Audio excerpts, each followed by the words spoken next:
ya estamos de vuelta y habíamos dejado a don David con la palabra, así que lo prometido es deuda. Usted dirá. Muchas gracias, Ana. Vamos a ver. Lo que yo quería ir añadiendo, ¿no? Por ejemplo, yo creo que la posición aquí que mantiene Joaquín, pues es más o menos una posición entusiasta, ¿no? Que le parece muy bien la idea de globalización, en fin, la globalización económica, el liberalismo, etcétera. Claro, se olvida que en los países de la OCDE el gasto público ha pasado de un 9% del PIB a principios del 20 a un 48, casi un 50 en el 2000 y pico.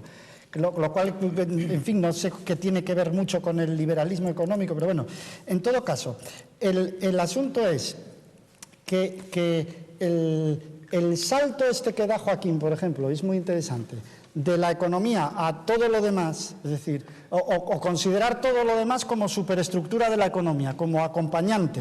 Bien,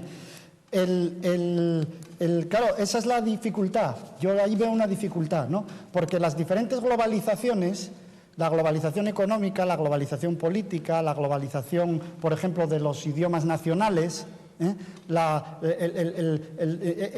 no coordinan todas y chocan unas con otras, y sobre todo, lo que es más importante para este asunto, porque la globalización que está hecha desde una parte del planeta, la globalización hecha desde Estados Unidos o la globalización hecha desde Rusia o desde China o lo que sea, pues que es política y económica, ideológica, lingüística, cultural, todo a la vez en muchos planos dándose, pues todas ellas empiezan a chocar unas con otras.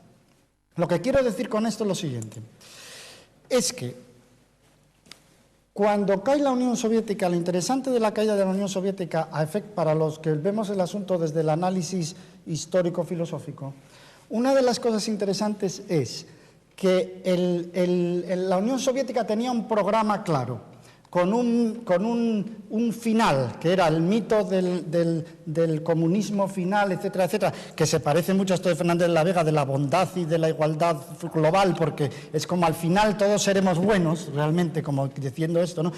Al final todo el mundo será justo, bueno, bondadoso, en fin, habrá pasado un ángel, sí.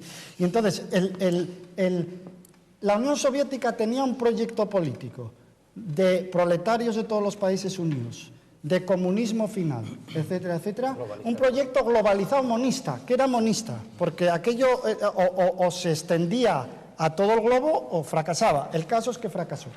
Entonces, el capitalismo de la Guerra Fría, los países capitalistas de la Guerra Fría, no tenían un proyecto de ese estilo, porque estaban un poco a la contra, es decir, estaban haciendo espejo de la Unión Soviética en el sentido de que estaban oponiéndose a ese sistema, como un sistema totalitario que negaba las libertades, antidemocrático, en fin, lo que sea, poniéndole pegas. El sistema cae, fracasa. ¿Qué queda? Lo que queda es entonces el programa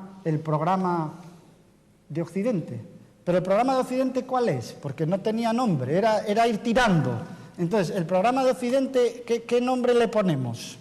Esa es la cuestión, ¿no? Para que parezca, y aquí recojo las ideas que ha propuesto Tomás, ¿qué nombre le ponemos para que parezca un proyecto unificado, para que tenga una especie para que tenga un estado final, una especie de final comunión de los santos, de mundo de final del Teresa de la Vega, que parece realmente, parece como una especie de Ursulina, con perdón para las Ursulinas, diciendo esto de que si la bondad global y demás, quiero decir, entonces, ¿qué nombre le ponemos? Y entonces aquí es donde, por eso yo voy a mover piezas que puse antes, aquí es donde la idea de globalización en singular entra a tener su función ideológica. Porque viviremos en un mundo globalizado, donde, como tú mismo acabas de decir hace unos minutos, pues en fin, las transacciones económicas, ya el estado del bienestar se extenderá por el mundo, y entonces el nivel de intercambio será muy grande, que parece, no sé, parece un ajetreo, no sé, en fin, que parece un poco estresante, pero bueno, el nivel de intercambio subirá, el nivel de todo, y entonces la economía de mercado, y esto engrana con cosas como, por ejemplo, la teoría del estado final de Fukuyama, del fin de la historia, etcétera, etcétera. Eso es sustituir el mito del comunismo final, darle otra forma, pero sobre todo, que no se pierda la unidad del mito. Es decir, la idea, yo creo que ahí el problema es que de ninguna manera que no se note que la marcha del mundo es caótica, que cada cosa va a su ritmo, a su marcha, tropezando unas con otras, guerras, todo, vamos, que no se note, o por lo menos si se nota, que no se entere la servidumbre. Quiero decir, que sea un secreto de los imperios, pero que no, porque para la masa estamos en proceso de globalización. Y entonces esto es como cuando se dice, vamos hacia el progreso del estado final. Exactamente. Y entonces, ese sí es una función, por eso yo decía, la idea en mayúsculas, porque la idea en minúsculas, ¿quién puede negarla? Que un Estado está intentando globalizar, que está intentando extenderse en este ámbito, en el otro. Es muy difícil, pero como cuestión empírica, fenomenológica. Pero la idea general es la que tiene este componente ideológico, mitológico, y que es necesaria, y esto justificaría por qué surge y en qué momento surge, y es necesaria porque viene a sustituir a la idea caída del monismo político de la URSS. El monismo político de la URSS. Entonces, el asunto es que el statu quo de los estados, más o menos, que siga en marcha, que siga funcionando, y tener la idea, pues es lo mismo que esto del clima, ¿no? Tener la idea de que podemos controlar el clima, por ejemplo, de que controlamos la marcha de la humanidad. Alguien la controla, no se sabe muy bien quién, pero hay unos señores ahí que globalizan y controlan la marcha de la humanidad. Cuando la realidad es todo lo contrario, es el caos, la lucha y en fin, etcétera. Don Joaquín menea la cabeza constantemente. Porque es que hacer caricaturas es muy fácil y encima de una mesa. Vamos a ver.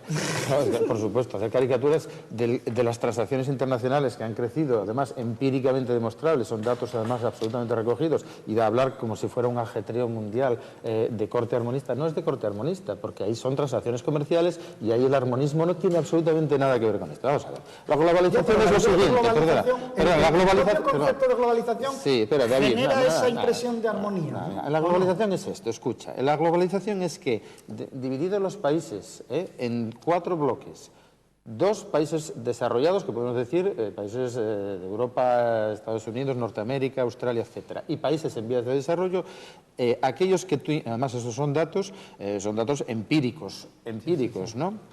Países industriales herméticos, es decir, aquellos que tienen su economía cerrada en sí misma, que se niegan a la globalización comercial, es decir, a la liberalización de intercambios comerciales con el exterior, a exportar y a importar, es decir, aquellos que tienen una tendencia autocrática. Países industrializados también con una tendencia globalizadora, aperturista en lo económico y en lo comercial, y después países en vías de desarrollo, también herméticos y aperturistas. Está clarísimo. Los países, aquellos industriales aperturistas, tuvieron un índice de crecimiento del Producto Nacional Bruto, tienen el crecimiento del 2,29%, mientras que los países en desarrollo aperturistas han tenido el doble. Es decir, la globalización no es un fenómeno ni norteamericano ni europeo, al contrario, justamente es en los Estados Unidos, bueno, Estados Unidos quizá menos, pero en Europa, donde hay muchos más fenómenos políticos de politización de la economía, es decir, antiglobalizadores, de regulaciones, de obstaculizaciones a los libres intercambios, de proteccionismo comercial. Hay muchos elementos que no se están dando en muchos países en vías de desarrollo y que son los que precisamente por haberse conectado comercialmente con el resto del mundo, entendiendo la globalización desde el punto de vista comercial, los que han logrado un mayor desarrollo. Por tanto, la globalización no es un fenómeno, ni siquiera es un fenómeno occidental, europeo ni norteamericano, es un fenómeno del sudeste asiático, de todos los años 80 y 90, como he dicho antes. Es un fenómeno de muy escasas economías de América Latina y de prácticamente ninguna de África, porque en África hay otros elementos que actúan absolutamente en contra, entre otras cosas, el imperialismo ideológico europeo que les lleva allí, el ecologismo que les lleva allí